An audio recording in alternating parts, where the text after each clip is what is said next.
Hello, fellow mech warriors, Mage Leader here. Welcome back to the Battlemech Primer, the series where I spend 7 to 10 minutes lecturing you on a topic that I hurriedly researched the night before. Today's Battlemech has been requested by you guys for quite a long time, and lucky for me, it fits in with what's been a running theme for the past few installments. It's a machine with a rough start that went from being a useless hunk of scrap to one of the better mechs of the inner sphere. Today, we're taking a look at the Raven. The Raven was produced in 3048 by Hellspawn Industries, but the concept actually dates back a little further. The first Ravens popped up back in the late 3020s, shortly after the end of the Third War of Succession. At the time, the Capellan Confederation was attempting a radical new strategy, something nobody had dared even attempt in centuries. They were building new technology. I know, crazy, right? In a desperate effort to claw their way back into relevance, they started pulling things out of the Star League playbook, getting their best, brightest, or best connected minds to work on rebuilding lost tech. This would eventually lead to things like the Cataphract coming into existence. For better or worse. But one of the other things they tried to reproduce was the fabled Electronic Countermeasures or Guardian ECM suite.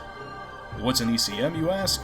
Well, essentially it's a little piece of space magic that makes guided weapons and targeting computers shit the bed.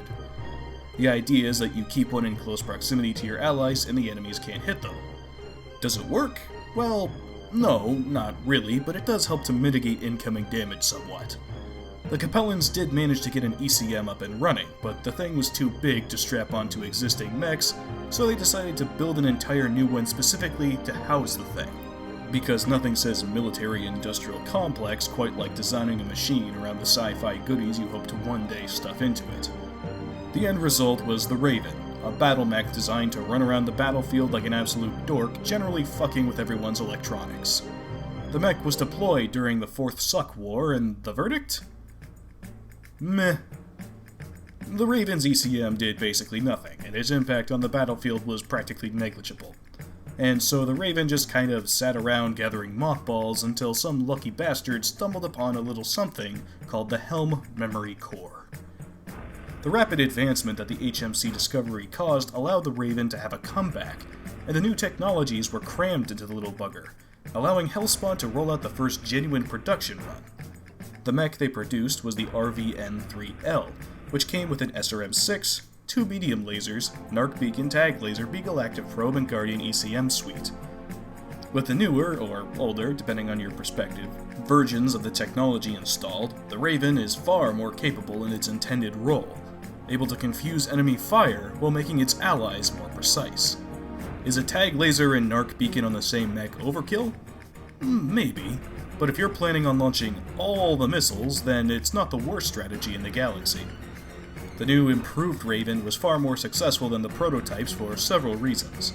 It's a 35-tonner with a respectable top speed of 97.2 kph. It also has a fair amount of firepower for its weight, which allows it to hold its own in a fight, even if fighting isn't its true purpose.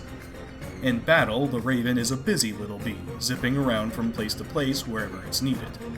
Think of it as the Battlemech equivalent of a bard, casting buffs on the rest of its party while it swoops in for the occasional few points of damage here and there. While it should never be put in frontal combat if you can avoid it, some Ravens have been built with more traditional light mech tactics in mind, removing the electronic warfare equipment in favor of heavier firepower. And when a Raven comes in fully loaded, it can be a scary thing. Definitely not something you want to find in your rear arc. While the Raven didn't exactly set the world on fire, it did start a trend. Dedicated EW mechs became more common, and many ancient combat doctrines began to come back in a big way. And when the worst factions in the history of Battletech showed up... Okay, second worst. Okay, third worst. Okay, you know what? When the clans showed up with their fancy targeting computers, superior guidance systems, and some of the hardest hitting weaponry anyone had ever seen, little machines like the Raven helped to level the playing field. The Raven also allows me a unique opportunity to bring up something I find interesting. That and the script for this video is too short and I'm running out of things to say about the mech itself. I'd like to talk about the strange breed that are light mech warriors. Mech warriors are kind of like colors and people with mental handicaps. They exist on a spectrum. Your typical mech warrior, if such a thing could truly be said to exist, would most likely be a professional, honorable, well-disciplined individual with a firm command of his machine and a respect for those who share his noble profession. Light mech warriors are nothing like that. After all, it takes a special kind of person to sprint into harm's way at breakneck speeds while sitting in a glorified tin can on legs. The attrition rate for their ilk is shockingly high, as they're often separated from their heavier cousins, and their lack of protection makes them tempting targets.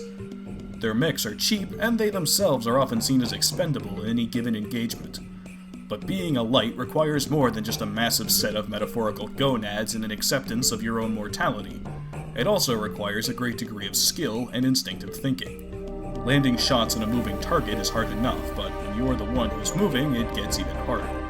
Not only that, but keeping a light mech upright while running at top speed is far from a simple affair, especially when the terrain gets rough. Think about how easy it is to trip when running across a grassy field and multiply that by about a dozen times or so, and you get an idea of how tricky these things can be to operate effectively. The Raven has all those challenges plus an entire suite of electronic warfare doohickeys to keep track of, so it's far from a simple machine to operate. While you may be tempted to field one of these to take advantage of its numerous benefits, keep in mind the caliber of mech warrior required to utilize it properly.